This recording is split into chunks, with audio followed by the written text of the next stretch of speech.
So, bienvenue à Bonnevaux. Bonnevaux est un centre... Oh, I do it in French. In English, sorry. I've proven that I speak perfect French, so I don't have to.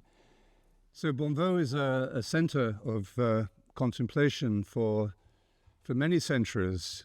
The Abbey de Ligouget, which is about 10 kilometers from here, was the first monastic foundation in Europe in the 4th century by Saint Martin of Tours. And there was a legend that the monks of Ligouget, who wanted to end their monastic life here in the valley of Bonnevaux, would come here to live the final fulfillment of their contemplative life. And then in the 12th century, in 1119, a Benedictine foundation was made here until something called the French Revolution happened. And that was the end of the Benedictine foundation.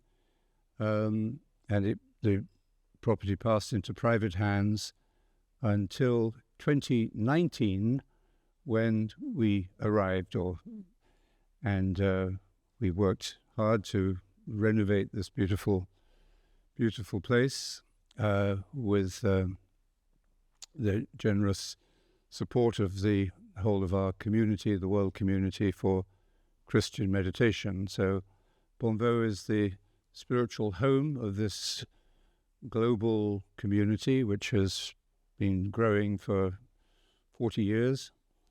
And it is also a center for peace and for dialogue. So we're especially honored and delighted, Rinpoche, that you're with us and that we can welcome all of you, because this is very much what Bonnevaux is called to be. So I thought maybe we can just begin with a few moments of silence, meditation, and then we'll open our dialogue.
Good. And I think we're at the end of our dialogue. We're better talk with this, okay? At the end of our... Underneath. Good. At the end of our session now, we have our evening meditation, and of course you're all most welcome to stay and meditate with us. Earlier, yesterday, I was talking with you, Rinpoche, about something that we all here share in common, which is an understanding of the importance, the value of meditation.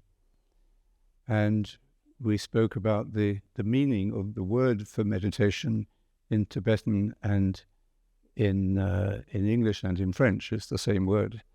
One of the things that unites the French and the English speaker. I'm Irish, by the way, I have to warn you. So, but could you speak to us about the the meaning of the word for meditation in Tibetan? Yes. In Tibetan, we use gong, as you mentioned, gong. Actually, meaning is you remain silence, and what you're waiting for is mind is less distracted, and due to this, and everything perceive a more clear meaning. So now somebody wants to meditate, like free from all the occupation wandering. So now when you go means training process. When you do meditate, then continue, then you can stay longer as possible. You can train, and the result actually, according with the Buddhism, and you get more meaning of the teachings. I get more adapted, more clear, so you can apply, remain with yourself with the teachings in. And the word gom itself, you were saying, means to become familiar. Yes, familiar. That's like gom means remain. Then right now we are like, when you talk like this, mind is not free, always occupied. So therefore, your really sincere consciousness is interrupted. So gong, start with the meditate, gong, and then mind is remain, continue training this process. And then you became familiar, then you can remain long, spontaneously, long period. And the result is really understanding all the, what, according to Buddhism, Buddha's teachings. Because we have one difficult is we know intellectually, we learn, but at the same time, we cannot follow him. So because more or less, if you listen to teaching, you get immediately, you became like a high level of the practitioners. But we don't have this. Intellectually, we know, but practically, we cannot go ourselves. So now Gom means the meditation quality, remain with yourself. Through this kind of, you deeply understood, you can understand, and what the Buddha is saying. Thank you. Yes. As we said, also His Holiness the Dalai Lama said at one of our dialogues some years ago. He said the similarities between Buddhism and Christianity or other traditions are very important, but they are equally important with the differences between the traditions. And I thought, as you were describing the meaning of meditation for the Tibetan, this resonates with the Christian idea of self-knowledge. Self-knowledge, familiarity in the sense that we come to know ourselves, and self-knowledge in the Christian understanding is the necessary foundation for the knowledge of God. We cannot know ourselves without knowing God, and so it's a familiarity and so on. The English and the French word for meditation is an interesting comparison. It's a slight difference, but not a contradiction. The prefix med is the same as in the word medicine. Yeah. So meditation and medicine are related, and the prefix med suggests care and attention. So if you go to see a doctor, or you would hope to receive care and their full attention. So in meditation, we are practicing this care and attention, which is also healing. We're practicing that at a deep inner level. So which also leads to this familiarity, I think. The Christian term is how you say, meaning of the meditation. You how you say, self-knowledge. Self-knowledge. Yes, self-knowledge. So this is exactly same what we're thinking. Yes. Because you need to be free of the old occupation. There we're using your mind. Self-knowledge is obscured by your habit. When you do the meditation, this habit or can perceive self-knowledge. So what the Buddha is saying is introduction of your self-knowledge. Due to the meditation, then you get this. You see, this is a meaning of the Gom actually. Well, very complementary. I think that in the when the self-knowledge and familiarity develop within us, it also means that I would say that it takes the attention off ourselves in the sense of ego consciousness when we are looking at ourselves or evaluating ourselves or judging ourselves in relationship to comparing with others and so on. This is how we're constantly trained to do now, especially, it's a function of the ego consciousness to reflect upon ourselves. So in order to come to true familiarity with the true self or with our authentic self, we need to reduce the level of ego consciousness. And that would... This makes sense. That sense means what we are doing, it's a similarity. Yeah. The reason why I'm saying we are so many tendency of the human life, and then there is a lot of category of the knowledge. So this kind of veil your own self-quality. And for example, Buddhism, when the introduction of the teachings is in order to remove the ego kind of concept. And then you listen. That's the reason why I'm saying when you listen, you more or less you feel you got it, but you cannot act immediately.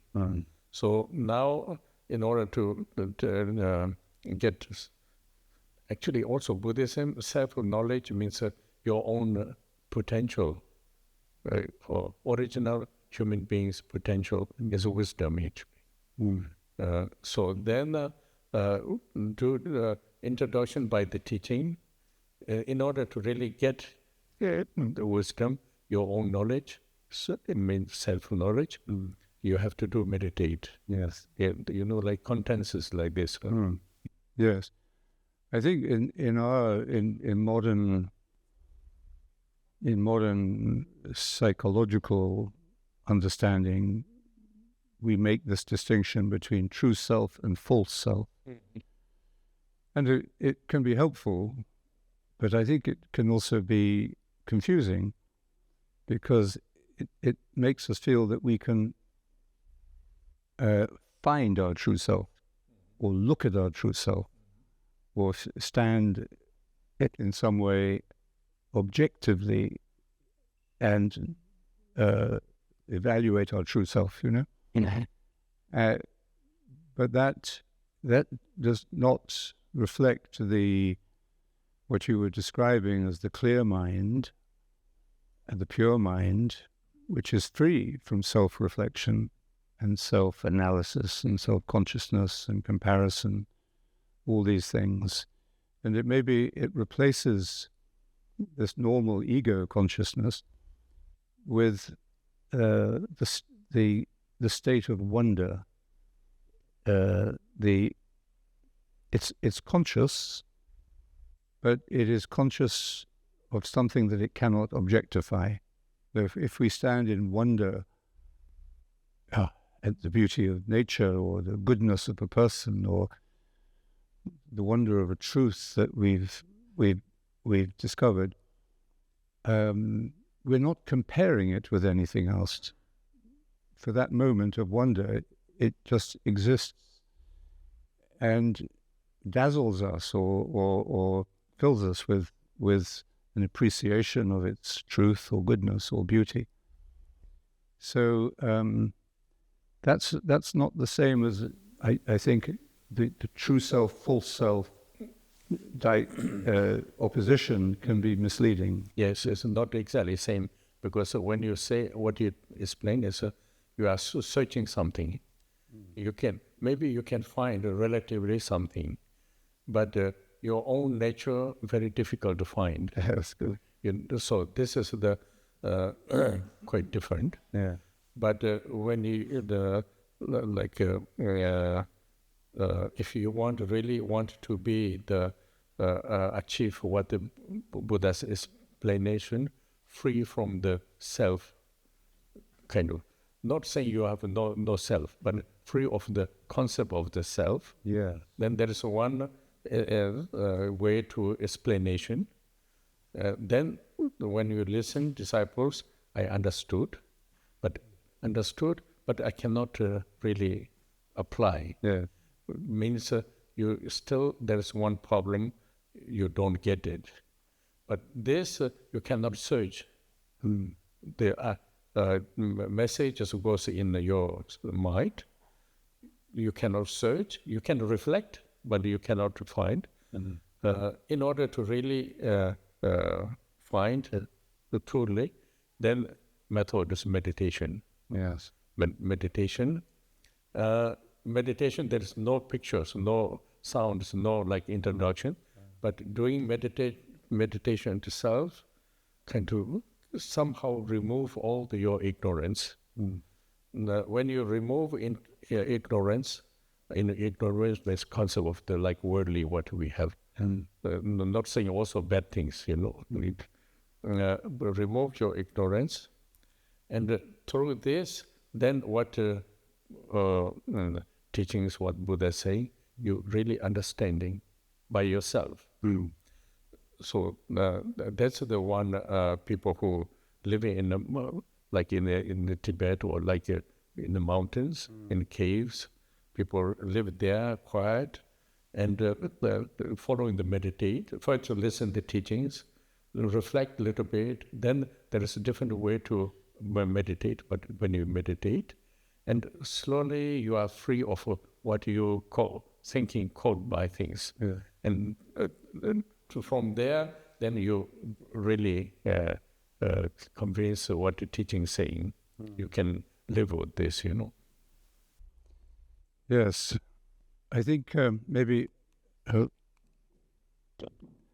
we can come back to this. You're talking about the monks living in the forest or in the mountains, and we could maybe come back to this. We spoke about it a little earlier. How do people today experience that?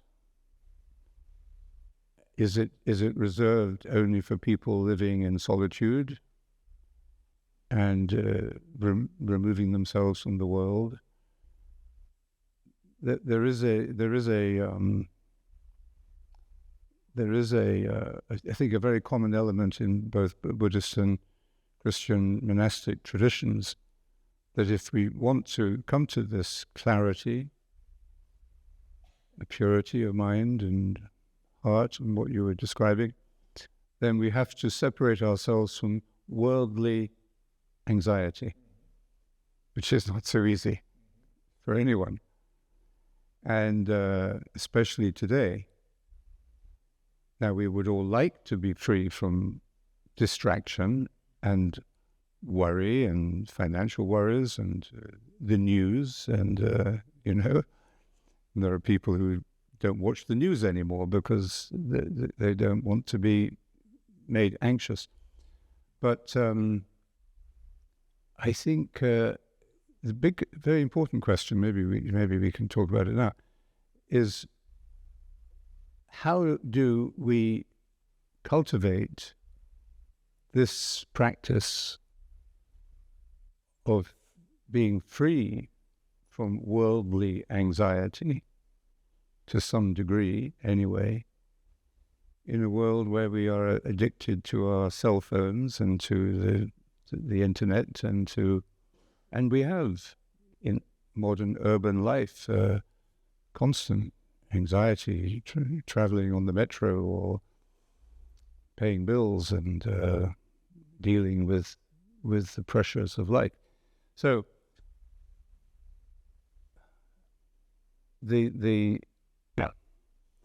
I mentioned the word meditation, which is the practice, as we would say it, the practice, but the practice of clearing the mind leads to contemplation. I don't know if there's a distinct word for contemplation in Tibetan.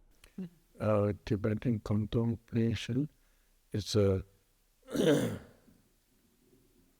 and I don't know exactly correspond to what we say. We usually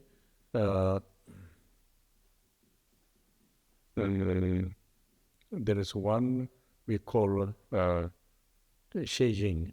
Sheijing means try to focus the meaning. What do we meaning? Reflect with this and try to see what is meaning exactly. That is called, one is mindfulness and awareness. Yeah. So they translate, but I don't know exactly word is fit with the meaning. For example, like a meditation instruction, there is one like example. You say introduce your mind, for example. Then contemplate, mind understood this way. Then you try to see what is mind. I think it's very similar, but not quite. The word contemplation, well, there's a beautiful, simple definition of contemplation. It is the simple enjoyment of the truth. Mm-hmm. Simple enjoyment of the truth. And simple means not dualistic, just direct. And so the simple enjoyment is joyful, it's conscious, peaceful, and the truth is what is. So I think we could say then that meditation is the work we do to clear the mind in order to receive the grace, gift of contemplation. And contemplation is more the state, the continuous, simple enjoyment of the truth. Does that make sense? This is compare what I understood. Maybe not the same talking about, or maybe same. We are a little bit crossing the ideas. And like as I mentioned, there's one when you do meditate. So we really don't know what is my own nature, my nature, state of mind. Always we are following the different opinions. But then in the Buddhist teaching, if you understood your own state nature, this is the wisdom, accomplishment of the kind of quality. So now when you somebody give you instruction, then you focus with the meaning of that. Like in the Buddhism way, like the introduction of your mind. Look at your mind. Actually, mind is no substance, no form, no thing, and clear and no form, and full of quality of compassion, love, kindness. Yeah. So now when we hear this, we don't know immediately, but then we try to look what to say. So you look for your own, focus yourself. And there is a lot of kind of layers are you can perceive, the different ideas. Then finally you can see, you really understand what does it mean exactly. Clear means there is something there, and empty means no shape. And really you look the kindness and the compassion, because all the cause of negative things are truly not there. This just come from the one of illusion and one of circumstance rise. Like this kind of, in order to go this direction, then what I understood of contemplation is like this way. But I'm not sure exactly, sentence is different. So meaning of the, when the Christians say contemplate, in Buddhism, what do we saying this? And the word contemplation, it comes from the word temple, templation, like a temple. But the original meaning of temple in Latin was not a building, not a beautiful physical structure, but a space. So the original temple was you would make a certain space, outline the space on the ground with a stick, but that space would be empty. But it's in that space that they would perform the religious rituals and so on. So the temple is the space, not the constructions of thought or imagination. So we could say then that what you were describing is very similar, essentially the same, I think, to what Jesus calls the first beatitude. He has eight descriptions of happiness, and one of them is happy are the poor in spirit, those who have poverty of spirit, as it's translated, because to them is the kingdom of God. So kingdom of God is everything. It's nirvana, it's fullness, plenitude, full of the divine life of compassion and kindness and so on. So poverty of spirit then is very similar, I think, to what you were describing as formlessness. Yeah, it's a basic base. Kind of, when you look here, your mind, not immediately, but due to the meditation, slowly understanding the source of the base. Yes. All the idea, all the feeling, everything where they rise. Yes. Base. Yeah. Not talking about material, physical body, but just your state of mind, condition. From there, can go wrong way, can go right one. So, then it's for meditation, recognize how perceive what is the wrong way, what is it should remain right way. So right way is a clear emptiness, compassion.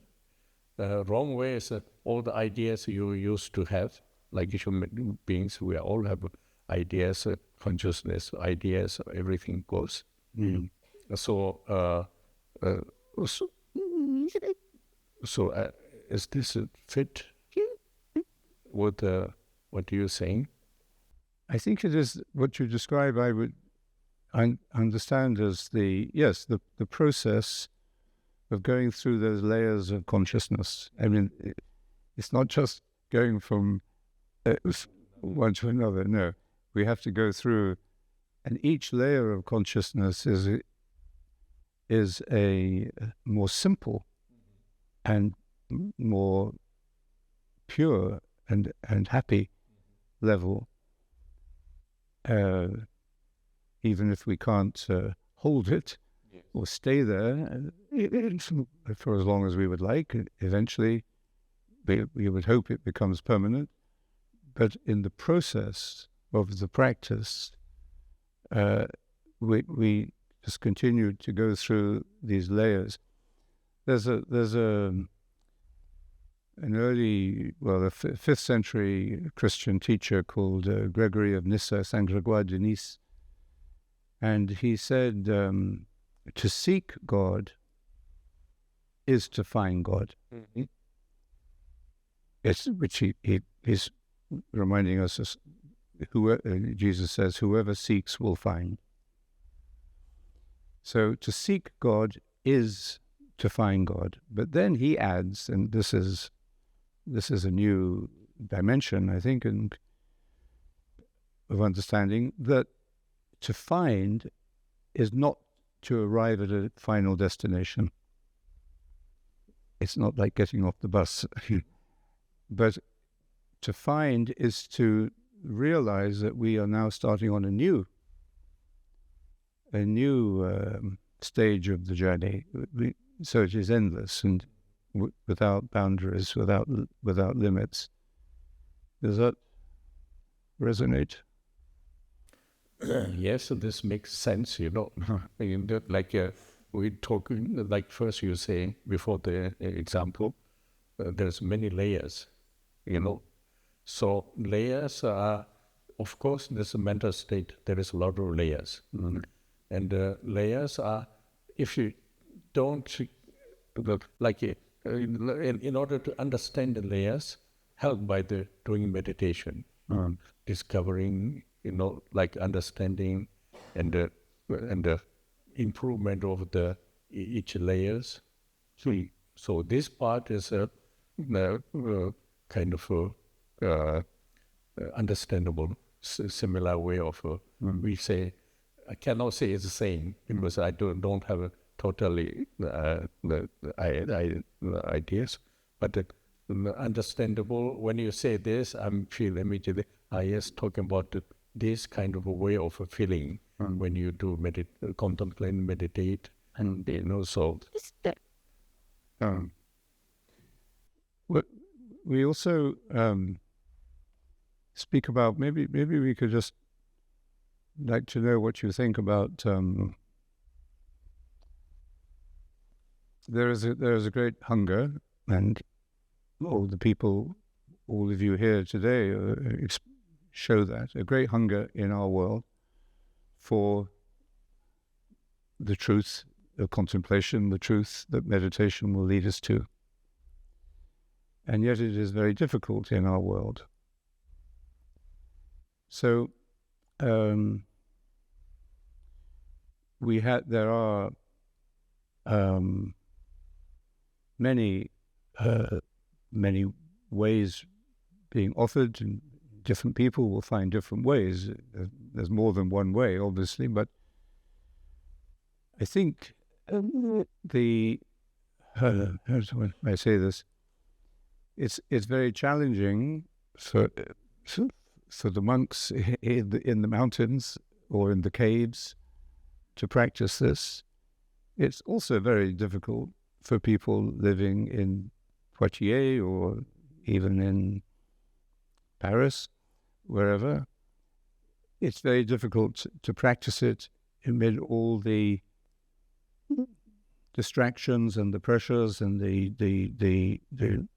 stress of modern life. And so for many people, the first step on their journey to what we're talking about is to deal with their stress.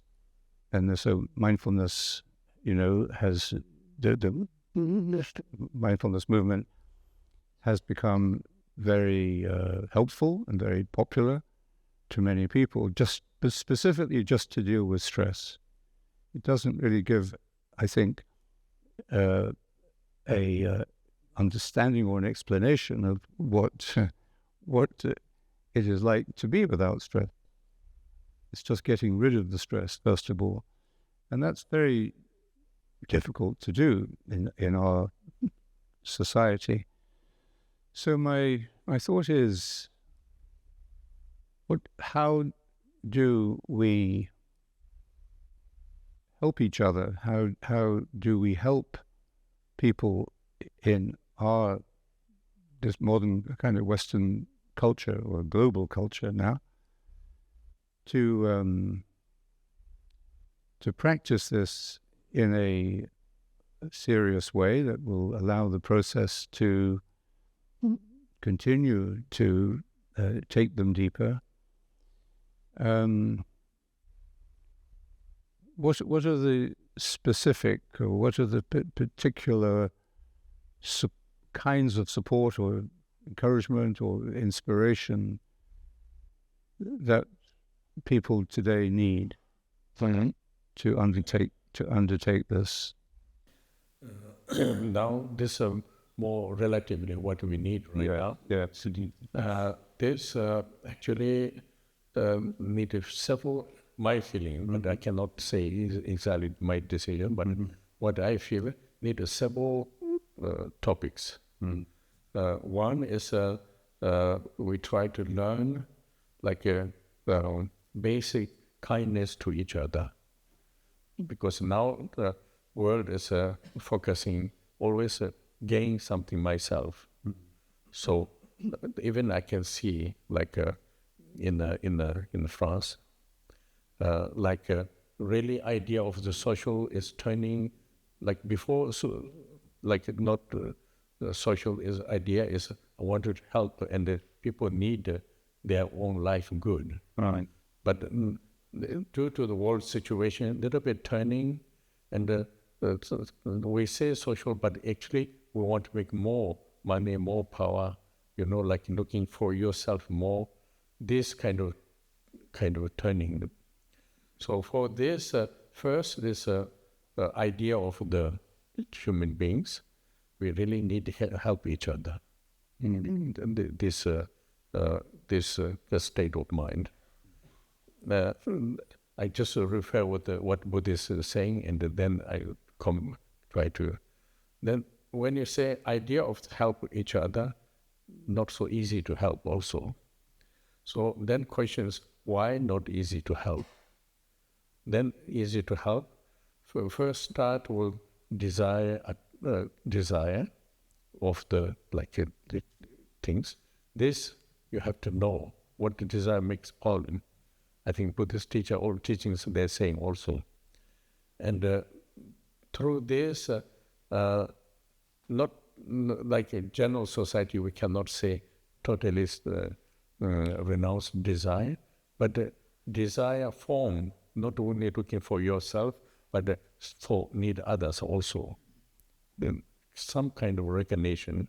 Then there is impatience and quarrel, all this appears, and then really what kind of cause when you really reflect is linked with your own desire. Yes. So now this also comes similar. Only theory some agree, some are not agree, but even you agree, you cannot apply. Okay. So there, if we do the meditation, not meditation to the desire or like this, but basic calm, the silence, calm, quiet, slowly you're understanding what we talk about. Right now we talk about the desire, help, welfare, just idea, but where yourself not really able to take this. Yeah. So generally when ourselves meditate, slowly yourself meaning change, then somehow one reason you're able to do a little bit more better than what we are. So I think this is a change. If everybody does change a little bit, change a picture. Yes. No. Well, teach meditation. Yes. Just, but we have we teach meditation at a business school in the United States, and the MBA students have taken, usually in their early 30s, they take a break in their career, and you would think they would have 2 years to relax and study and improve. Actually, they're so stressed, so anxious, because now they want to get a good MBA degree and get a better job. So it's very difficult to step outside of this world of desire, madness of desire, really, that we have created in this culture, this economy, and so on. But we teach a course, meditation and leadership. So we want to help them to understand that they will be the leaders of the future, but they should be servants. Their leadership should be in the spirit of service, of kindness, caring for others, rather than just exploiting the world or exploiting people.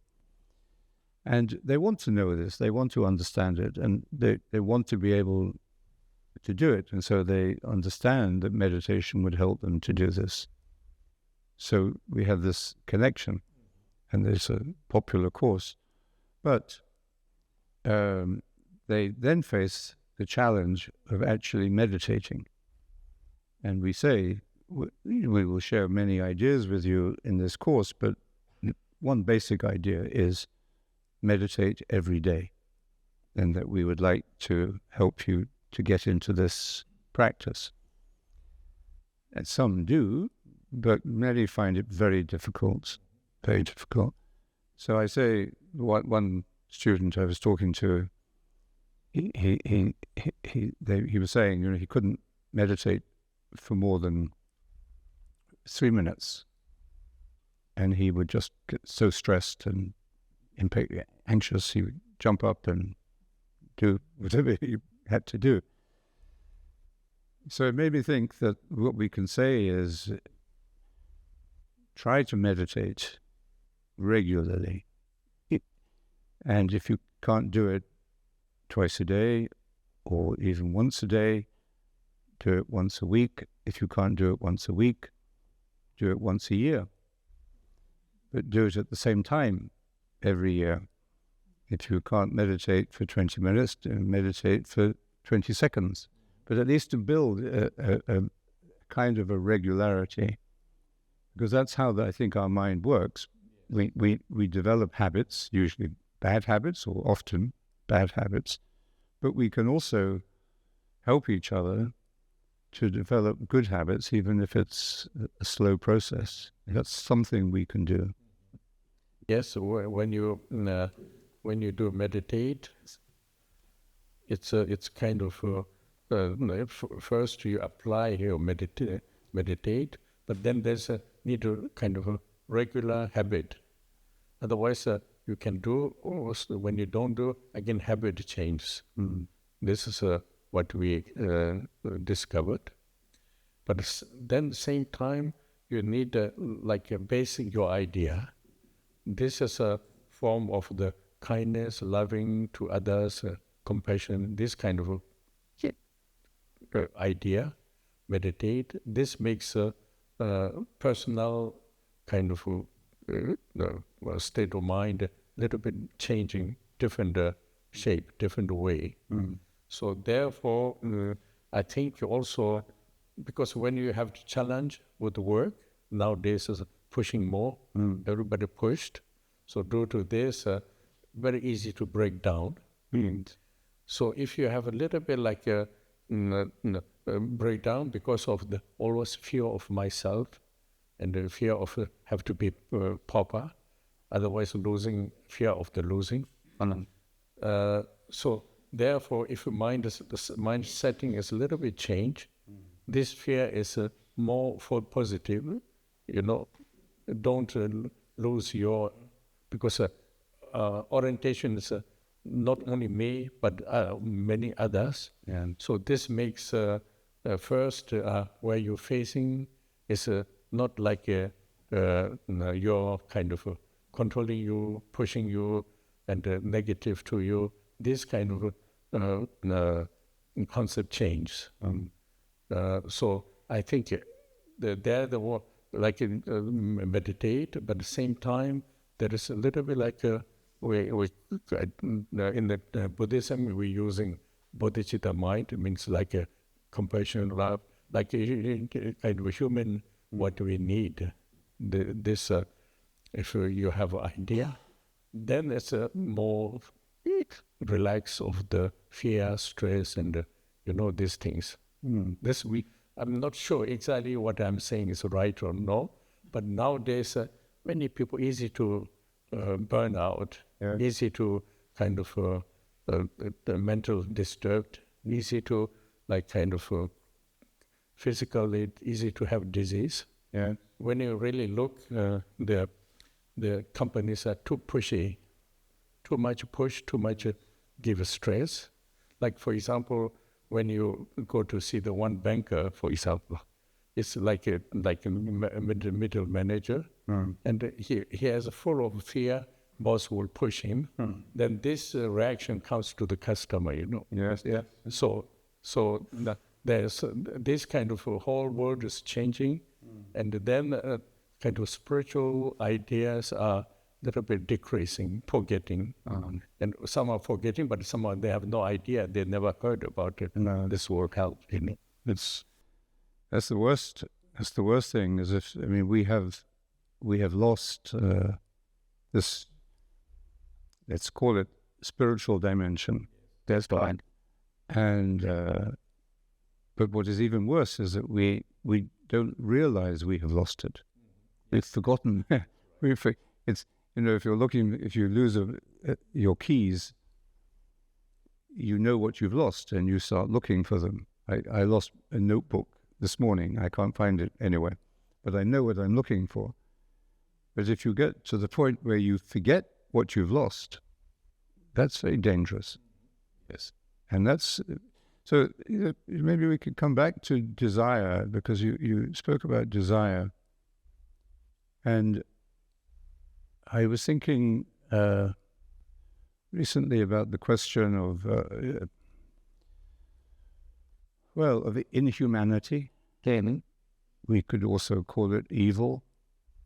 It's difficult not to hear the news today, and we hear about the killing of children and innocent people, and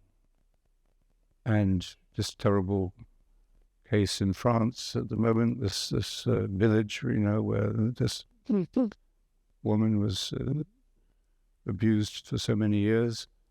So you read these stories, and we feel this power of darkness. Let's call it whatever it is, evil or delusion, certainly both.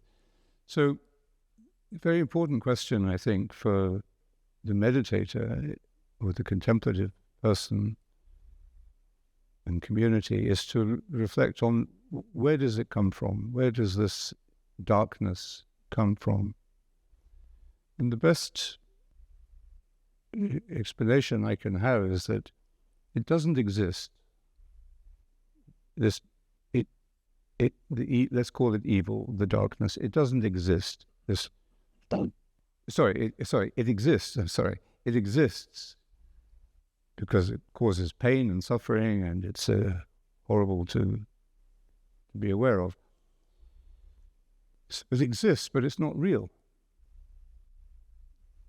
So we are dealing with something that is illusory, but is also in existence and causes suffering.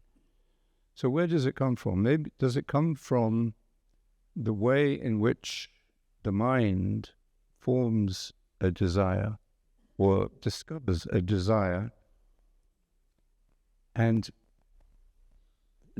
focuses on this desire, and as one Christian writer said, it gives form to what does not to what is not real, and therefore brings it into existence. So that, I think, that contemplative vision or that contemplative approach to the crisis of our world does mean that we have to face the difficult question of where does this come from, what causes it, and how do we transform it. I mean, the question is, in some schools of thought, you would say we have to escape from desire altogether. And I think in Buddhism, this is often the case, and also in some Christian schools, like St. John of the Cross says we must lose all desire, even the desire for God. There's other schools that would say what we have to do, we can't really escape desire altogether because human beings are to some degree conditioned by desire. The question is, what do we desire and how do we transform desire? Buddhism has great wisdom about desire. Actually, the reality, you cannot reduce desire or reduce desires. Or because it's a desire also kind of human nature there. Naturally, we have desire. But according to the Buddhism, if they have a different topic of spiritual subject, this makes desire is not turned to the negative. Like, for example, you say that like giving suffering for the children, women, like nowadays every news that comes before we don't have so much. Yes. So this is due to the lack of something missing, then people are just following another picture and then raise your own desire actually. Like in Buddhism, there is a few things like a cause and effect. So this makes human beings, if you listen this, reflect, beginning, we don't convince so much. But when you really look, if I do something wrong, this result will come back. So due to this, should not do this. If I disturb somebody, they are not happy, this cause makes unhappy, makes also negative deeds there. This makes also suffering. So this, in the Buddhism, they talk about a lot of this. And when you talk a lot of this, because when you look at different angles, easy to raise the desire. And when you look back to yourself and look at others and individually, I don't want to creating suffering. Myself, I don't want to create others. So this kind of makes mind, how to say, more protected by the teachings. So this is like, for example, I see that in the Tibetan society, even is on the Dalai Lama emphasize, for example, time when Mao died. Normally, we all should happy, But the Dalai Lama says, don't make expression happy, because you have to know what he did, negative things. He will have a result suffering somehow. We have to make prayer for him. Then everybody, he emphasized to do prayer, one idea like this. Love your enemies. Yes, that's the emphasize this way. So first, some people a little bit surprised and shocked, but then slowly when things, yes, he did with a certain reason his own kind of ignorance, but he himself is a human being. That's true. He should not have a suffering. So then encourage to prayer, So I think if human beings, they have a little bit of background religious, like Buddhists, Christians, or Hindus, they have a little background religious. This kind of action is not really like blind. Yes. Otherwise, everybody has somehow intellectually intelligent, and there is no any kind of support message. And then what you feel, then following. That's the reason more or less people doing this, lack of the kind of spiritual message, I remember some years ago there was a a murderer. I think he killed many children, and he died eventually in prison. And one of the popular newspapers had a picture of him on the front page, and it said, "This monster, may he burn in hell forever." And this was from this was in, I think it was in the UK, supposedly Christian country.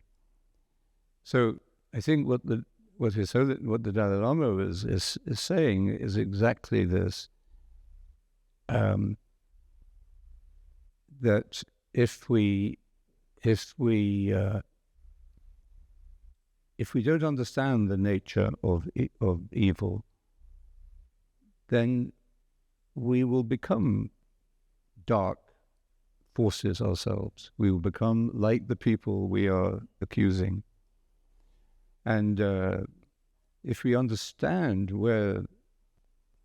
as far as we can, understand how this darkness originates in the imagination, in the fantasy of an individual, where we create, or we follow a desire, we then give it form, and then it becomes obsessive and compulsive, and then it takes us over. This is a sickness.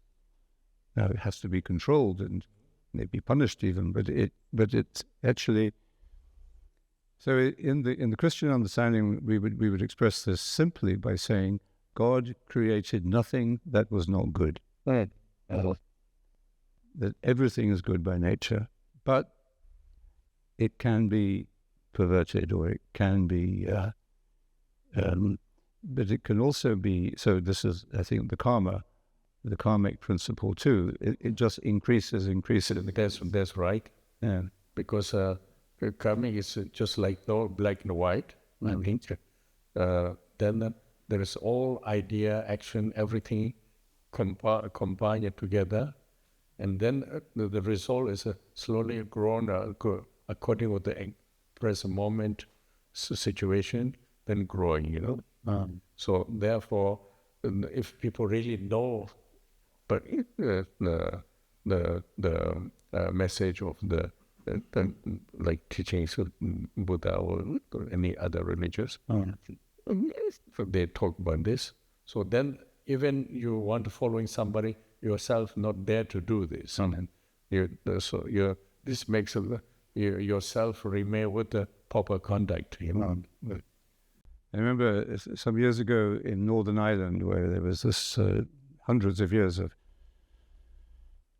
violent conflict between Catholics and Protestants, and we had a seminar there with His Holiness and others. We thought we would show that if Christians and Buddhists can be friends, then maybe Catholics and Protestants could be friends as well, or Jews and Jews and Arabs and so on. So we held this seminar, and one session we were in a large room, and there were maybe 50 Catholics on this side and 50 Protestants on that side. And they had been invited because each of these people had been a victim of violence from the other side. And when we came in to the room, it was like walking into a freezer. There was silent, cold silence, division. And the Dalai Lama immediately picked up something. And we didn't have any formal introductions. He just started to talk about his own way of dealing with the tragedy in Tibet, in the Chinese occupation. And he said, if I hate the Chinese, who is suffering, me or the Chinese? And this then led to slowly each side of the room began to describe their pain, their suffering. And it was as if the atmosphere was beginning to warm up. Yes, as everybody is they have experience. Yes, and they recognized familiar experience in the other side. And then there was a woman sitting in the front who I noticed was listening very intensely, anxiously. And then just as we were finishing, she put up her hand and she said, 20 years ago, I was watching television with my husband. The bell rang. He went to the door and somebody shot him dead. And she said, I'm a Christian.